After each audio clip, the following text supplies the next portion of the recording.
The Raptors got absolutely destroyed by the Houston Rockets, ladies and gentlemen. It was so bad, such a bad game that I am not doing a recap. I have asked you all to send me questions on Twitter, and I will be answering your questions. I do want to take a second to just talk about the game. The Raptors lost.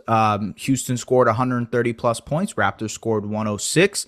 It was a bad affair defensively. They just couldn't stop anything in the paint. Houston outscored them by 30 points in the paint, scored 84 points in the paint tonight by the Houston Rockets. A lot of that was Alperen Sengun, who is awesome, just like going to be a superstar in this league. And I think the rest of that is just the Raptors defense not really battling on the inside, not being physical enough. They got out rebounded in this game as well. They didn't have it defensively. And as of late, they have not had it defensively.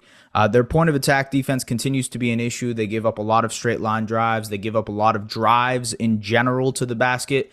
And it makes a guy like Jakob Poeltl, his job a lot harder. He was fouled out in tonight's contest. So it was not a good game, ladies and gentlemen. It was not. And offensively, the Raptors struggled immensely as well. They were, piss poor from the field, piss poor from three. They really missed a lot of shots. And they did get back into it a little bit there in the third quarter, made it frisky, but then Sengun said, no, thank you, bye-bye. And that was the end of it. So I'll talk about the one positive side because thank you. A couple of you mentioned to just sort of mention the positives of this game. And I really want to appreciate, shout out to the people who still try to stay positive because it's a hard season to stay positive for, ladies and gentlemen. But the one positive area is the fact that both Scottie Barnes and Immanuel Quickley had good outings. Scottie had 28 points, 7 rebounds, 4 assists. Immanuel Quickley had 25 points and 6 assists. And, he knocked down a lot of his shots. He had 6 of 11 threes, I believe.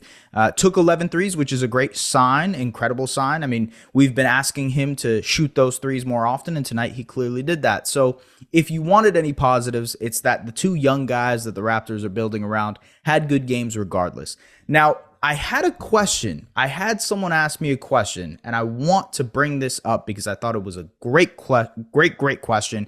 Chloe said, I really want to know from smarter people, and I'm not necessarily smarter people, Chloe, but I'm going to try to answer your question here. If games like this is worth something for development because it looks meaningless to me, they look very unprepared.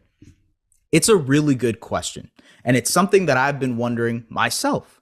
It's the difference between quality reps and just reps themselves. I asked Blake Murphy about this when I went to the Raptors show, and I said, when it comes to Gradey Dick, he had mentioned that Gradey is struggling at the 905 level and that he wasn't really like those moments from him. Yes, he's getting the reps, but like he's not really doing anything with the reps. And I asked him, I'm like, is there any sort of benefit to that? Like the fact that he's just getting the opportunity, is there a benefit? In the end, there probably is, just because quantity over quality. You need to work out the reps, right? Quality needs to come eventually. You need to get to a point where you're working on the timing of certain things. You're working to execute things against better defenses, against better and tougher coverages. So yes, the quality needs to eventually happen. But for a guy who's developing like Gradey, like Scottie, like IQ, getting just the reps of it in general is good. That's why I thought, Scottie had a really rough game against the Bulls, right? Didn't shoot the ball well. He made some interesting plays to stretch at the final stretch of the game, but turned the ball over as well. Was dealing with a couple, double teams. They were trapping him, and he has to work through those reps. Like, even if the team around him isn't perfectly assembled to attack those type of situations and kind of complement him in those type of situations, he has to learn what he wants to do in those type of situations. So when a double team is coming, he's getting trapped. Okay, I'm going to either escape dribble. Siakam is a guy who is great with those escape dribbles. Escape dribble, evade the double team and maybe look to find the open man. Or am I going to rise up over the top, jump past like I'm Tyrese Halliburton and try to find the open man that way? Or am I going to split the double team and I'm going to try to force my way out of this? So he has to work through that process. And when it comes to games like this, where it's not close, where for the majority of the game it's not competitive, you do have to ask yourself, well, what's the point of this? Like, Scottie is getting to his numbers, but Are these reps, is there any point in any of these reps? Tonight is one of those examples where you can say there was just a quantity of reps. There wasn't a quality of any of these reps. I think there is something to that. You need that. It's important to still get the reps, but the quality is something that everybody is looking for. And ultimately, as this season progresses, you hope there are quality reps there. You hope they're playing good basketball so that these guys can work in an ecosystem that not only gives them individual numbers, but also contributes to winning. So I hope I answered the question there. Again, I'm not, the smartest of folks. So I hope I answered that question there. Okay. Another question. Shout out to Samson Folk, my guy. He asked, who is his NBA comp? Folks, if you have not watched Samson play basketball, he's like dropped his little when he used to hang out, when he used to be in Mexico, he used to drop his little mixtapes, playing one-on-one or scoring or whatever. But and he's actually done it here as well, from what I remember, in the park, kind of cooking, hooping, right? You see what he can do. Nice little ball handler. He can get to the basket a little bit. The one thing I would say is Samson is deceptively good at finishing around the basket with both hands. Like, he can kind of like get over his head and finish over the top of some defenders. So that's really impressive. He reminds me a lot of James Harden, and not like current day James Harden, but like OKC Thunder James Harden, in the sense that he's willing to play off ball a little bit, but he's also a guy who can cook, kind of get his own if he wants to. In a crunch, like he has to get to something, he will. He's a great shooter. So that's what I would say. OKC James Harden is what Samson reminds me of. Okay, I had a couple people, shout out to Z, shout out to Chelsea, both asked me about the Sun Life commercials. So you know what? Because I like y'all, I'm going to break down these Sun Life commercials, just like a little voiceover here, okay? Okay, so this first one, I'm tying my shoes, I'm getting ready, it's a good day. They want me to act like I really know what I'm doing, which, by the way, folks, I do know what I'm doing, okay? And this take, listen, it didn't take that many times for me to nail this bucket. I hit a couple of them, but I guess they just chose this one. They like this one. I had the nice little stroke going here too. Corner three. I will say, I hate corner threes. I hate shooting corner threes. Corner threes are the worst type of threes to shoot. It's funny because in the NBA, you're like, yeah, they're the easiest. It's the closest. But the physical shot, the fact that you don't see a backboard, to me, it's hard. It's difficult. It makes it harder. For me, I need the backboard as a little bit of a target. Yeah, that probably isn't a good sign for my life as a shooter. I'm getting better, though. You can ask Samson, you can ask Trey and them. I am getting better in the shooting department. I'm more of a ball handler, kind of get things going, set up my teammates, and as you clearly see here, so I get blocked in this. One of the funniest things about this is they actually have this guy, really, really cool guy. He's standing on a stool. So I know it looks like I'm a lot shorter than him. I am shorter than him. I am, but he's standing on a bit of a stool and like on an apple box, and he's jumping. So he is tall and I am shorter than him, but it's not as bad as you would think it is. And yeah, I clearly dunked this ball. You guys know how I do. So yeah, shout out to Sun Life, man. Shout out to them. They did a great job. Shout out to the Raptors too. This second commercial, this is just me, getting my free throws on. Look at that face, that focus, that focus. I'm ready. I'm about to hit this free throw. You know how many free throws I hit when I was shooting this? Trust me. And then they were just like, hey, man, can you brick one for us so bad? You wouldn't even imagine how bad it is. I said, man, I've watched Giannis Antetokounmpo at the free throw line. That's not a problem. So I shot it like this. And that's done, ladies and gentlemen. Again, shout out to Sun Life. Shout out to them for letting me be a part of this commercial. It was a fun process. It was fun to do. I played basketball for 12 hours or whatever that day. It was good. It was a lot of fun. Really cool. Shout out to them. And yeah, shout out to the people who noticed it. It's very cool to see yourself on TV. It's even weirder to see it when you're when you're watching a game and you're covering the team that's doing it. Okay, another question. Matt Cunningham, my guy, listen to his podcast. Make sure to, does great work for the Raptors. Listening, I mean, trust me, it's some of the best podcast stuff you listen to. If you were to write a new He Got Game type hoops movie, who would you cast as a star and what would the movie be called? This is tough, man. Like on the spot, just trying to think of guys who would work well in a Jesus Shuttlesworth type of role is kind of difficult. Let's see, who has that charisma? Who has that swag to be able to do it in a movie and have it kind of relate to people in a way that they would be like, yeah, I can see myself in their shoes. I think Anthony Edwards is too easy of a player to pick. You know, Anthony Edwards is way too easy of a player to pick. So I'm not going to pick Anthony Edwards. I'm actually going to avoid picking it. Oh, I got it. Jimmy Butler. Okay. Jimmy Butler is the Jesus Shuttlesworth type of role. And honestly, you can even take Jimmy Butler's story. If you know Jimmy Butler's story, his backstory, it's an incredible story. Was adopted, all that stuff. Like, go and look at Jimmy Butler's backstory. Just take that story, make it He Got Game number 2, and then the name would be, give me, let's see, Big Face Coffee, you know. I feel like it would make sense. I'm sorry. This was not a good answer for me. Terrible answer. Okay. Zulfikar, what up, my guy? So he says Scottie Barnes, Alperen Sengun, or Paolo Banchero, start, bench, cut, or if that's too hard, just rank them.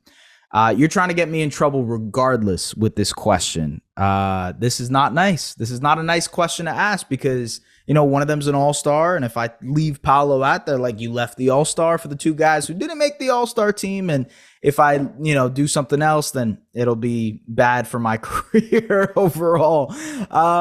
Okay. I will answer this as analytically as I possibly can. I think I would take Alperen Sengun to start.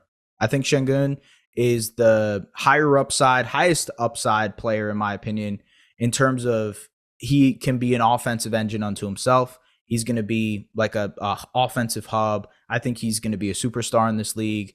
I mean, the way he gets to his buckets, but the way that he sets up his teammates as well, it's just incredible. He's an half-court engine to himself, and he's looked incredible all year. I think it should be Alperen Sengun. That's my pick for who should start. And then between benching and cutting one of Scottie or Paolo, that's tough, man. It's really tough because you say, well, Paolo made the All-Star team. Scottie did this. Scottie didn't make the All-Star team. Scottie's had a really, really good season, ladies and gentlemen, not to take away from anything Scottie has done.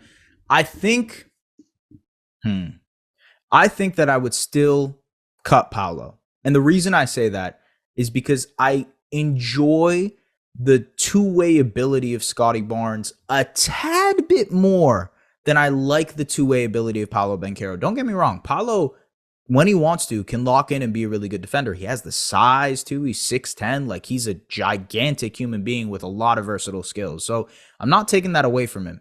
But I do think what Scottie can do on the defensive end is like all defense level potential, especially as that help side guy, especially as that weak side guy. And when you add that and the, offensive side of the ball, the playmaking, the ability to score the ball, which he's developing, I think I would take Scottie. So that's what I would answer with. And I know it's ridiculous because it's like starting Sengun, benching Scottie, and cutting Paolo, and Paolo just made the All-Star team in his second year. How ridiculous does that sound? I'm going to sound like an idiot however way I answer this question, so I'm sticking with my guns. That's my answer. Badar is answering, do you think this team will actually develop well? Does it start with Scottie or Quickley? And RJ going to be a legit piece to the next Raptors championship? Too early to tell, my guy. Honestly, it's really too early to tell. I do have faith in Scottie Barnes and Immanuel Quickley developing into really, really good players. I think Scottie has already turned into an all-star level player. I imagine he will eventually. I would wager that Scottie Barnes will become an all-NBA level player, just the way that he's turning out to be. If he sticks on this course, I could confidently say that. Immanuel Quickley, we'll see. I think he's like a good starter level player right now. We'll see if he can turn into a star. I'm not sure. I think I want to see more, and I want to see their chemistry grow a little bit more. So we'll see. It's too early to ask these type of questions. No offense. No offense. Great question, but it's still too early. Okay, Eat Your Bok Choy. That's a great name. What do you think Scottie's ceiling is? Maybe a player comp and a look at who we might be able to draft this summer. What do you think Scottie's ceiling is? Like I just mentioned it. I think Scottie's ceiling is an all-star level player, maybe multi-time all-star. I think he will eventually become an all-NBA player. It really just depends on how the scoring develops and how they find guys to complement him, because it's clear that he needs to play defense a certain way. There's nothing wrong about that. You know, Giannis Antetokounmpo is the same way. You got to maximize the way he plays defensively. And, you know, I feel like you have to do the same for Scottie Barnes. So solidifying a team defensively that makes sense and accentuates his strengths on the defensive end is going to really help his ceiling overall. What his ceiling is, I think he can be a multi-time all-star, maybe all-NBA type of player, a really, really good player on a playoff team. Like that's the ceiling that you can see. Is he going to be the guy to lead Raptors to an NBA title? If you look at the history of the NBA, there's only like the top 5 players in the league at any point in time are good enough to win a championship. You know, Jokic, Steph, Giannis, LeBron, KD, Kawhi. Like, you need to be that level of a player. Will Scottie get to that level? That's tough, man. I'm not sure. I don't think so, to be honest with you. I wouldn't put it on. I wouldn't bet my house that Scottie is going to become, you know, one of the best players in the league, like a top 5 player in the league. I will bet that he's going to be an all-star and all-NBA player, but I don't know if that's his ceiling. I think his ceiling is more what I just mentioned. When it comes to his comp, it's kind of interesting, right? I don't know if there's a real good comp for the type of player that he is, because he's so unique and unto himself. People have mentioned Lamar Odom to me. I think his athletic ability is a little bit better. I think his scoring ability is a little bit better than Lamar Odom. People bring up the Draymond and Ben Simmons stuff. I think, again, Scottie's scoring is so much more developed than those two at any point in their career. So I don't know. It's like if you were to add, some people have said like Bam and Sabonis, and I can kind of see where they're coming from. But again, like the shooting and the scoring is really popping off the charts this season. And so it's a little bit different. There's no real comp for him because it just doesn't exist. A guy who can be that kind of creator, scorer type, but also be a really good defender. It's tough. It's a tough comp to make. Harold, shout out Raptors Rave, asked, can you talk a little bit about how you got to where you are, your path journey, and how to become an NBA reporter journalist? If you had to give a piece of advice to anyone trying to break into this industry, what would it be? To answer the second part of your question, I struggle to answer the second part of your question in terms of giving advice to people. The one thing I would say is to use your platform on social media as positively as possible and try to grow an audience as much as possible, because when you are applying to places, when you're applying to companies, they do consider that pretty heavily, especially if you do have an audience. So if you're able to grow a fan base for yourself, if you're able to grow an audience that views your work and watches your work, then, you know, some companies are more likely, more opportunities will come your way, is essentially what I'm saying there.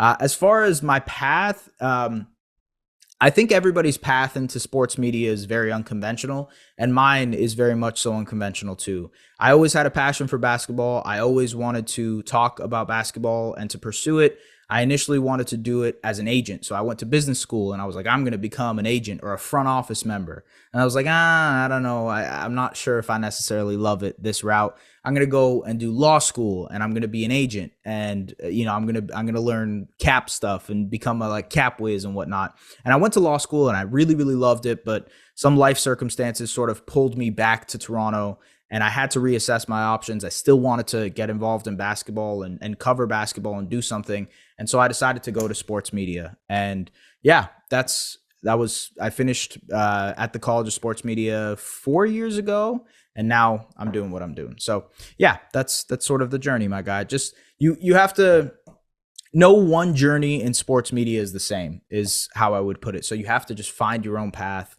and really just try to maximize it as much as possible. I hope I answered your question there. Dennis Muse. I can't believe Dennis has a muse. Who are your injury replacements for the All-Star game? Ooh. Well, I don't think there are going to be any injury replacements in the West, but in the East, if we're taking out Embiid and Randall, I think it should be Trey and Scottie. About as easy it is. I don't think there should be a third Celtic. I know people have brought up Derek White or Kristaps Porzingis. I don't see it. I think I would rather reward players who are doing better individually. I understand wanting to reward the team, but I think I would rather reward players who are doing better individually. KP has missed a bunch of games. Derek White's numbers aren't there, even though his impact is there. So I would rather give it to Scottie or to Trae Young or both of those guys.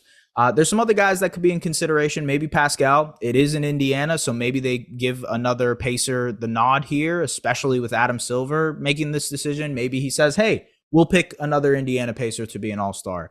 But I do think my top two picks would be Scottie and Trae. All right. West asks, what is the most realistic trade deadline outcome for the Raptors? Because it feels like they have so many guys that they can trade, but they won't trade them all. You're probably right. They won't trade them all. You're right. I think if I had to rank them, Bruce Brown for sure is the guy that I would rank first in terms of getting traded. I think his value is very high and teams want him, and it just makes sense for them to move on at this point with Bruce. I don't think Dennis Schroeder will get traded. I really doubt that unless the Raptors get an offer that blows them away. There's the connection with Darko, but also he's a really big leader for this team. You need those type of guys in the locker room. I would be surprised if Dennis Schroeder gets moved, and he's been better since coming off of the bench, so no qualms there. Who else? I doubt Jakob Poeltl gets traded as well. I think he's part of this for at least the short-term future here. Maybe Chris Boucher, maybe Gary Trent Jr. So those are the three that would pop up to me. It's like Bruce Brown, I would say, is like 90%. I would say he gets traded. Gary Trent Jr., I would say, is about 50% he gets traded. Chris Boucher, also 50%. And maybe Otto Porter Jr. if somebody bites on Otto. Maybe he's a buyout candidate. Who knows? But yeah, those are the guys that I would bring up in terms of what might happen. True Visorman is asking realistic remaining moves to be made. Does Boucher go? So by the same token, I would say yes, there are a lot of realistic moves. I think to me, the one that keeps coming up is Bruce Brown to the Knicks, and you get the 2024 pick or a 2025 pick, and you get Fournier, and you call it a day. Maybe they give you Grimes. It would be great if they could give you Grimes, but I'm not sure if New York has the appetite for that. That's sort of a realistic move that gets made. I want the Thunder to get involved for Bruce Brown. I think he would make sense in a lot of what they do.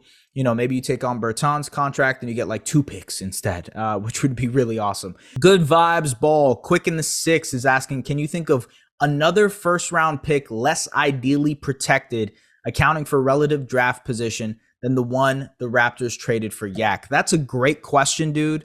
And I don't know how to answer that on the spot. I would have to do a lot of research. But the one that pops up to me, and I'm not sure if this was a protection or a pick swap or something along the lines of that, but this was just bad management to do this trade. So the Celtics and Brooklyn Nets made a trade in 2013 that sent Kevin Garnett and Paul Pierce to the Brooklyn Nets. In exchange, the Celtics got a bunch of picks from the Nets. One of those picks ended up being the first pick in the 2017 draft, which ended up being Markelle Fultz. But also, it could have been Jason Tatum. So that's just one of those things where you're just like, wow, how did they mess that up that badly? And when you think about the Brooklyn Nets with KG and Paul Pierce, obviously Raptors fans are very familiar with that. But it's just like, how did we get to that point 4 years later? It's just a wild circumstance. I have to research for this question. It's a great question, but off the top, that's the one that comes to mind. Oh, actually, sorry, another one. Another one would be the Nikola Vucevic trade to the Orlando Magic. The Magic got 2 picks. One of them ended up being the Franz Wagner pick. So I guess that's another one that would count in this situation. But yeah, it's the Jakob Poeltl trade is up there in terms of the most mind-blowing pick protection situations. Even if it was a lottery protected pick, it would make a million times more sense. But the fact that it was top 6 protected, I just don't know. All right, Jack, Raptors, Jack, my guy, asks, ideal situation for the Raptors from now until next season. Deadline moves, draft, free agent, any targets, etc. My thing, first and foremost, is that I want the pick to convey to the San Antonio Spurs. I believe that if it doesn't convey, the Raptors are banking on free agents swinging and missing potentially on guys that they would not be able to go out and sign. I know there is a cap space situation, and that is always tantalizing for a team. Maybe they can get Nick Claxton. Maybe they can get Malik Monk. Maybe there are other guys.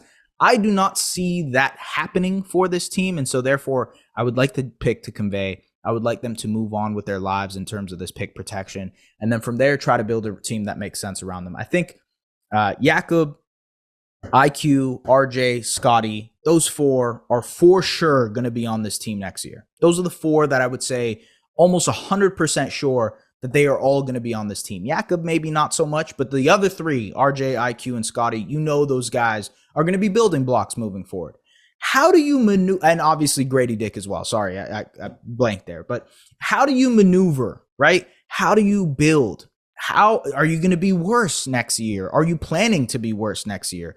These are the questions that come to mind to me. It's like that's going to determine your approach moving forward. And I think I can't jump the gun on this. I want to see how they do in terms of the deadline, just to see, if there are anything else that shakes out before I kind of give a whole plan or rundown. And you asked for my 2024 finals predictions. I believe it will be the Boston Celtics versus the Los Angeles Clippers. And I believe the Celtics will win the championship. That is how I see it. I could be very wrong. I could see the Nuggets making the title, making the finals over the Clippers. And if it is Nuggets Celtics, I say the Nuggets would win that series. But yeah, that's how I see it. Okay, JC, Jays, and Raps. With the Thunder and Pellies up next, I'm assuming you mean the games. Yeah, you're right. And RJ not looking close to coming back. We are unlikely to learn anything new before the deadline. So what's the plan? The plan is to have as much good vibes as possible. Not every game is going to have a takeaway. Not every game is going to have an answer or an anecdote or an idea or something along the lines of that. Some games, especially when you've entered a long and grueling rebuild, are just going to be games like tonight against the Houston Rockets, where there aren't many takeaways. So that's the answer. Rasputin asked, do you think Masai messed up taking Gradey Dick over Cam Whitmore in the NBA draft? No, I do not think he messed up taking Gradey Dick over Cam Whitmore. I still hold a lot of Gradey Dick stock. I believe in Gradey Dick. I think he will be very good. Cam Whitmore is a very good player. He showed out tonight, was awesome tonight.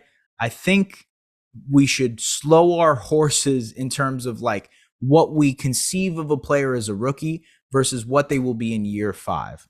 Cam, the reason he dropped so much was some of the injury history, the concerns of injury, and honestly, he is an elite athlete, a great transition player, gets downhill incredibly well. I mean, all of the Rockets are just incredible athletes. I have questions about the rest of his game and, kind of building out the rest of his game, the defensive stuff, making plays and making passes. He hasn't had an assist in like a million years, Cam Whitmore. And so the other side of stuff, I think I trust Gradey's game and his development a little bit more. He's making passes. He's making reads. He's shown a knack to be a little bit more of a rebounder. I think the defense will grow eventually too. And obviously the shooting touch we've seen in spurts here and there. So I don't think it's a mess up by any means. And I also think if you're worried about that, bro, you got to get used to this rebuild, man. Because there are going to be moments where you're going to get where you're going to question things and where you're going to say, man, how did they go this way? The top 6 protected pick, et cetera, et cetera. There are going to be L's and there are going to be W's. I don't think it's safe to say that Gradey Dick has been a loss so far. We're still very early into the process of Dick and his just development overall. Just wait. Patience, young Padawan, is the only thing I would say to that, because I know people are itching to see more from Gradey, but sometimes it's not an overnight process, and it's just not the way that you're going to expect a majority of prospects to grow. So I would just say, just stay patient. Okay. Another great question from Samson here, and I believe it's the final question of the day. A year and change removed from your Wemby vid on size plus skill in the NBA. How do you feel about the guard position? So for the people who didn't watch that video, made a video about a year, like he said, a year and change ago, about how the impact of guys like Victor Wembanyama and Chet Holmgren will have on the NBA, and sort of looking forward to the future of the NBA. How does that shake out? Like, what does the game look like 20 years from now when there is so much length? Wemby, Chet, Paolo, right? Like these guys who are just like these massive creators, guys who can be these perimeter threats. How does that change the game for a guy like Fred VanVleet? Or a guy like Marquise Noel, or even to a lesser extent, guys like Immanuel Quickley. For the traditional guard, how do you compensate for that size? And that was the question I had. Samson answered a lot of, in a lot of insightful ways. Nekias Duncan was on there. Shout out to James Herbert. He was on there. Ignacio. Like a lot of really, really smart people got to answer these questions that I had.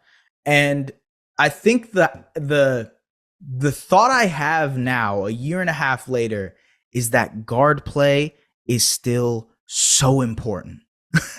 Like it is incredibly important. And the ability to use your quickness, use your speed to get downhill is why guards will forever have a case for being in the NBA.